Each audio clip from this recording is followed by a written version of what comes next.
We're glad to have you back. Two major policy instruments used by the monetary authorities around the globe to influence the economic level and availability of credit and cash flow in most developed and emerging markets economies, fiscal policy and monetary policy. Well, it wonder at the end of the 5th Monetary Policy Committee meeting in 2022, the Central Bank of Nigeria raised the monetary policy rate to 15.5% from 14%, unanimous decision by the members. And that is not all. The cash reserve ratio was also increased to 32.5% and retained liquidity ratio at 30%, with all the aim of controlling inflation, restoring price stability, and giving necessary support to strengthen the fragile recovery. Well, let's discuss the possible impact of this massive decision by the Apex Bank on businesses and all of that. My guest is the MD, Managing Director and Chief Executive Officer, Dignity Finance and Investment Limited. He is also the Vice President, Industry, Abuja Chamber of Commerce. He is Dr. Chijioke Ikechukwu. Dr. Ikechukwu, good afternoon to you, and thank you so much for your time. Thank you very much, Tolu. Good afternoon. Yes. Now, we've seen an increase of about 400 basis points in how many months? The moment we stand at 15.5%. First, as usual, I would like to ask you, were you expecting the CBN to take this bold step, or were you expecting just a little shift from what we had before now? Considering the stance of CBN in the past, where they have been so conservative with changing the rates, because from my perspective, I felt they just didn't want to change the ratios to affect inflation rate, which they have been working so hard to control. But it got to a point where they had to take this bull by the horn by increasing the CRR and the MPR by this magnitude. Actually, I expected an increase, but not the magnitude it was. I expected a marginal increase, but not this extent. So this is one of the very boldest steps that could be taken in monetary policy to be able to reduce cash in circulation. And of course, one of the reasons they gave was the fact that they want to reduce more cash in order to counter speculations. You recall that in the last few days, the exchange rate has been going uncontrollably very high. In fact, as of yesterday, it was even so difficult for anybody to access foreign exchange, to access foreign currency, especially the dollar, in the parallel market. So those are probably one of the reasons they have given. Of course, to also match with inflation rate, which has been increasing virtually every month. So these are the reasons given by CBN just to reduce money in circulation and currency in circulation. So they may have their reasons for doing that, but I didn't expect this size of increase. Some say that immediately this happened, the central bank would have sent letters, the banks, the deposit money banks, would have sent letters to those owing creditors and all of that there's a change, and of course, there will be a difference. Do you think this would affect investors' confidence one way or the other? Usually, when there is any small increase by CBN on MPR, you'll see that banks will automatically start writing to their debtors to the extent that rates have just been changed. They usually do this because they could do this because in every offer letter they give to debtors, they will always put a condition there that this rate is subject to any change in the future by the bank.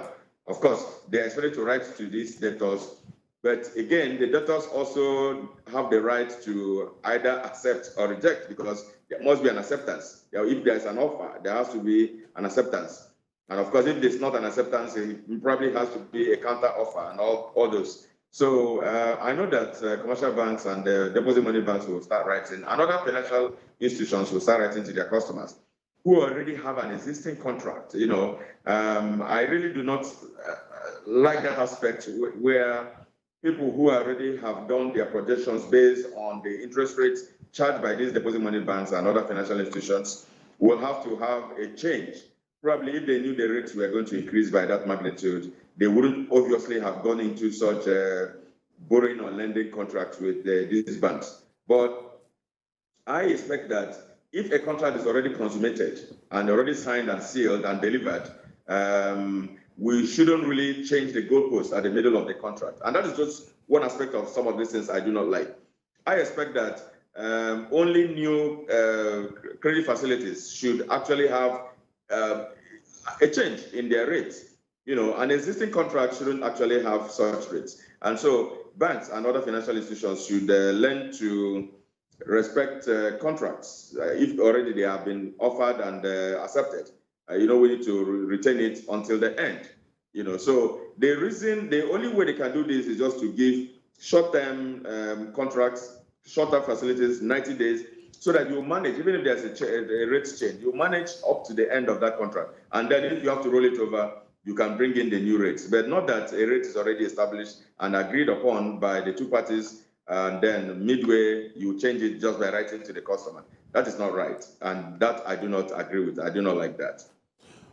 Will this encourage borrowing? Now I'm talking about for localized business owners. Yes, what is going to happen in the system is that a lot of people who hitherto would have borrowed to do certain businesses will now want to stay away from borrowing, because when they look at the cost of borrowing, they won't want to get into it.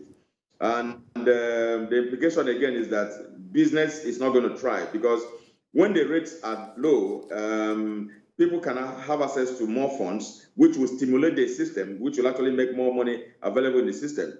But when money is not available in the system, you see that businesses are not going to thrive. People will now be relaxed about having access to funds, and because the cost is going to be high on the borrower, and he doesn't even know how many times this will happen before the end of the tenure. So it's actually going to affect business. People are going to now relax and they'll not do more, because there are opportunities out there and waiting for monies to be deployed into these opportunities.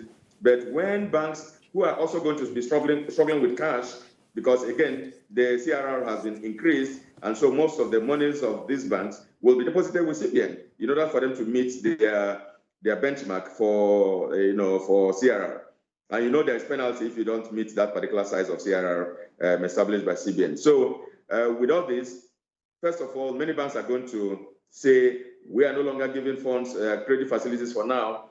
And again, it came at a wrong time when it is towards the end of the year, when businesses are supposed to be booming, people are supposed to be providing enough for the seasonal products that are going to come. And then banks on their own are going to would want to be building up their positions, preparing for end of year financial reports. So these are some of the things that are not going to be playing well right now.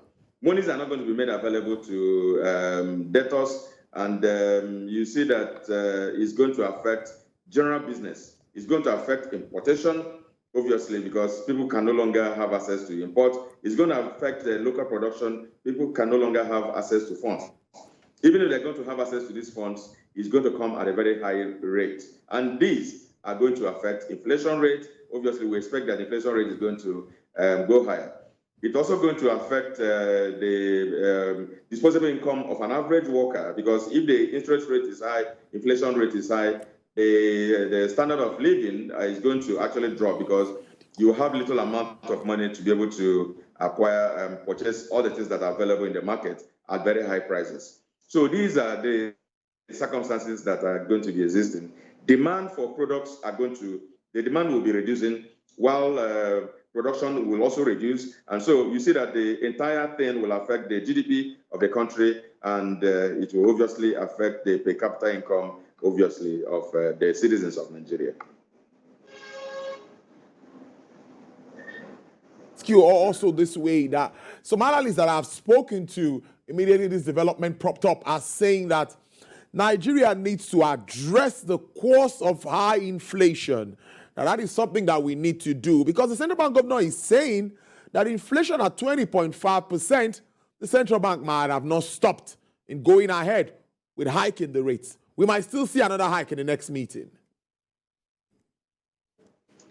Yes, with this increase in CRR and MPR, we expect to see a higher inflation rate that's going to happen very soon. And note that we also have other things that are causing, that are responsible for high inflation rate that we have had over the period. The exchange rate is there. The effect of supply chain distortion from the war of Ukraine and Russia is also there. The insecurity that we have that is affecting agricultural produce is also there. And many other things, of course, the high cost of diesel, which is affecting cost of production and the cost of living is also there. So these are the other conditions that are affecting inflation, that are affecting inflation apart from this increase that we have seen yesterday. So these are all putting together, and these other factors have not improved as we speak. Now, this is an added one. So you will expect that nothing is going to stop the inflation rate from rising. You know what the exchange rate is today at the prior market. In fact, as yesterday when I priced, they said it was about 735 naira per dollar. So you can see that there is nothing. The indicators that are supposed to reduce the inflation rate are not there. So what we see is that this inflation rate is going to continue to rise, especially if the statistics we get will be accurate and correct. We expect that the rate is going to increase more and more going forward. So finally, as we move to an election year, what do you think businesses need to be looking at this time? Or what are the quick wins? Or what do you, it's a 2-in-1 question, or if it's possible 3. What do you think whoever becomes the CEO of our country looks at very quickly with regards to businesses? Before now, we've been having lip service concerning the ease of doing business. Yes. The ease of this business is so many things constitute their ease of doing business. And right now, we do not have it. We only have it on paper, and we expect that we can actually improve on the ease of doing business. So what is this E? What are these ease conditions? These conditions are going to ease the business climate of Nigeria. There are many of them. We have talked about general corruption all over the place. We have talked about the ease of having access to our visas, and we have seen the ease of ownership of property here and there and registration of same. And we have seen we're going to be looking at the ease of having access to funds and all that. So generally, the economic indicators are looking especially the macroeconomic indicators are looking not looking very good. So that is one major place the next CEO of our country should be looking at. And looking at it also, we're also going to look at all those things that are bringing the economy of our country down. And there are many of them, so much demand for the foreign currency. So we have to look at all those things that are increasing the demand of foreign currency. We have to look at them and remove them from the system. One of them is the oil importation or petroleum product importation, which we'll have to deal with. The second one is just to make sure that exchange rate gets back to normal. I don't know how well it can get back to where it used to be, but we need to work on the exchange rate. We need to work on inflation rate. We need to work on employment rate. And so these are all the macroeconomic issues that need to be looked at. Of course, above all, we have to ensure that we address the insecurity of this country. Once we do all these things, we are hopeful to have a more promising and hopeful country in the future, especially from next year. Those are the things that would need to be addressed for us to have a better country. All right, there. I think it's a good way to live it. Well, some are saying that if we can do it in 1 minute, that by December we could see a little bit of decrease in inflation. Are you thinking that could happen?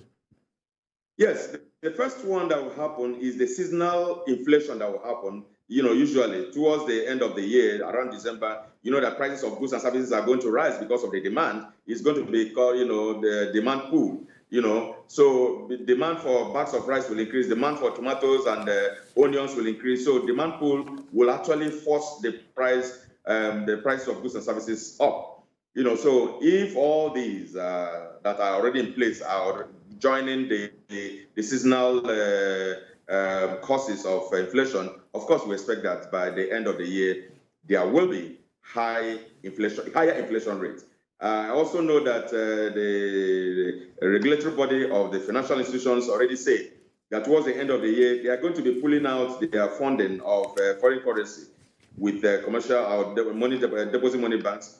If that is done, what that will cost in the system. So these are the things that give an indication that there will be obviously a higher inflation rate, higher prices of goods and services, and probably a little more hardship And we need to be resilient enough to be able to contain all this. Interesting conversation as usual. MD CEO, Dignity Finance and Investment Limited, is also the Vice President, Industry, Abuja Chamber of Commerce, Dr. Chijoke Ikechukwu. Thank you so much. Do enjoy the rest of your day. Thank you, Tolu.